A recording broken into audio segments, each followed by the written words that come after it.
Penguin Random House Audio presents Losers, Dispatches from the Other Side of the Scoreboard. Edited by Mary Pilon and Louisa Thomas. Read for you by Jim Frangione, Kevin R. Free, Brittany Pressley, Maggie-Meg Reed, Sean Runnette, and Steve West. It's easy to do anything in victory. It's in defeat that a man reveals himself. Floyd Patterson in The Loser by Gay Talese. Introduction. The locker rooms of winners are crowded. There are coaches, staff, family, friends, and strangers who have managed to slip past security guards. There are the players themselves, who seem suddenly to fill the room more fully than they did before. And there are reporters, flocks of them, ready to record the moment. How did it happen? How does it feel to be a winner? The locker rooms of losers are desolate and awkward. The players are somber, quiet. Some shrink into the stalls. People avoid eye contact, keep their distance, as if losing is a contagious infection. There are a few beat reporters on hand, dutifully getting the quotes to file the local story, but they tread carefully and leave quickly, if they're there at all. That is a mistake. Victory brings us closer to a fleeting kind of transcendence, but losing reveals something raw about what it means to be human. Everyone, from world champions to the last kid picked on the playground, has known defeat. Yet loss is an intensely private, specific, and isolating experience. Ironically, when people may need connection and community the most.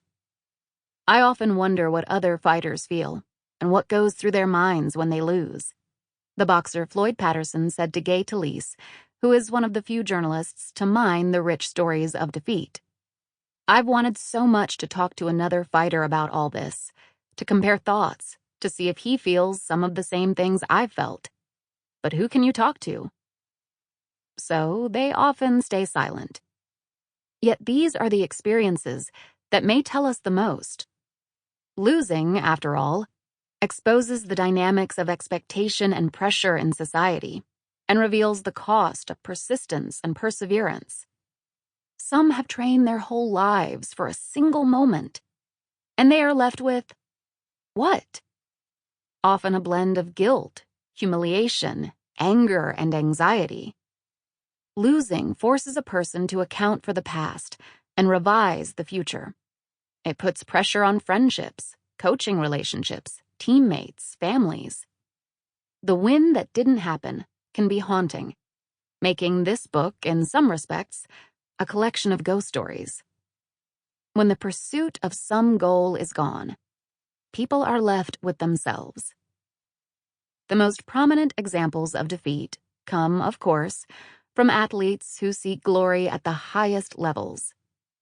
For some, like LeBron James, who has a losing record in NBA Finals, losses are fodder for arguments about how to evaluate greatness. For others, like Ralph Branca, the pitcher who gave up the home run to Bobby Thomson in 1951 that completed the Giants' improbable comeback to win the National League pennant, defeat is so operatic that it achieves its own kind of immortality. But for others, losing means a kind of erasure. Not many people know the name Jeremy Taiwo, who finished second to Ashton Eaton, the greatest decathlete of all time. For some, like the sailor Kevin Hall, losing can open doors that are long kept shut. Some struggle with a sense of embarrassment or disbelief. Losing, after all, can be taboo, something to be covered up or finessed. For an athlete, of course, it can be particularly intense. But even fans feel the loss of their favorites with a fierce and personal kind of pain, and even shame. Boston may be enjoying a glut of championships, but for a long time it was, as its residents knew too well, a loser's town. Likewise, Philadelphia, where being a Phillies fan was, for decades, an exercise in humiliation. For some fans, loss could be even more literal, as fans of Wimbledon FC learned when their football team was sold and moved. And those losses can, in turn, connect to other losses. The loss of a place, the loss of childhood, the loss of a father. Losses have texture. They complicate. Failure is a fact of life, and it is often the greatest teacher we have. Yet our most common reaction is to turn away. What if what feels like a loss looks like a win to someone else? What if losing is part of the job description? What if a friend is the one who wins? What if the competition is with a husband? What does winning and losing mean for a sense of one's self? These essays explore those many questions, and the answers are various. Some of the essays find answers in humor, others through personal reflection. Some are intimately told, while others are told from a distance. There is a story about a marathoner written in 1908 by Sir Arthur Conan Doyle, better known for his Sherlock Holmes series, as well as stories that are still, in some ways, unfolding. They range from Las Vegas to Lyon, from a gymnast from the former USSR to a soccer team from the Ivory Coast. What unites them is their focus on defeat instead of victory. Ultimately, these are stories about resilience, risk, and inspiration, about being knocked down and getting up. We know what that's like, after all. We've lost games, loved ones, jobs. This book is for the losers, which is to say, for all of us. The Sporting House, Charles Bach. Sweet Pea was his nickname, given to him on the playground courts of New York because of his uniquely oval-shaped head, its eerie resemblance to the baby from Popeye cartoons. But in Vegas, I never heard him called anything but Lloyd. We said it with force, with a bit of awe. To us, he was Lloyd. I first saw him in the summer of 1986. This was before he got busted at a Vegas crack house, before he got kicked off a college basketball team that he hadn't yet joined, before everything started going to shit, and he still was one of the most exciting high school players to come along in years. Summer tournaments were just starting to be a cottage industry, and the Las Vegas Invitational brought in Summer League All-Star teams from all over the country during the stretch of the recruiting season when college coaches were allowed to watch high schoolers play.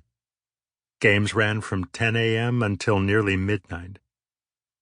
For the most part, the days were desultory, filled with undistinguished action. A backdrop of pounding dribbles, referee whistles, squeaking sneakers, a scoreboard buzzer going a bit too long. The bleachers would be half filled, some players from the previous game guzzling Gatorade and changing into clean, oversized teas. A cluster of parents at once watching the action and checking to see if any college scouts were watching, and often during lulls comparing the merits of various hotel buffets. But when the New York Gauchos, and especially Lloyd Daniels, played, the bleachers were packed. In fact, bystanders stood in groups in the corners of the court, leaned against the brick walls. At first glance, the Gauchos seemed a ragtag bunch, wearing tight green uniforms the color of well-used pool tables. However, for me, who rapped along to 8 Million Stories by Curtis Blow and Run DMC and had all but memorized Rick Tallender's chronicle of New York City street ball, Heaven is a Playground, the team's grimy, lackluster attitude only added to my anticipation. Just what had come to us from the mean streets of New York. I was among the fans checking the names on my folded Xerox of a roster, trying to figure out which dude had been labeled Magic Johnson with a jump shot, the street-raised, hooping genius whose troubles, 4 different high schools in 3 states without graduating, had been chronicled in the New York tabloids, the one who'd once defiantly told a reporter, "I ain't allergic to school, I just don't want to go." Word had spread that UNLV was eager to sign Lloyd. And during one of his last high school games, he'd been photographed. Sample complete. Ready to continue?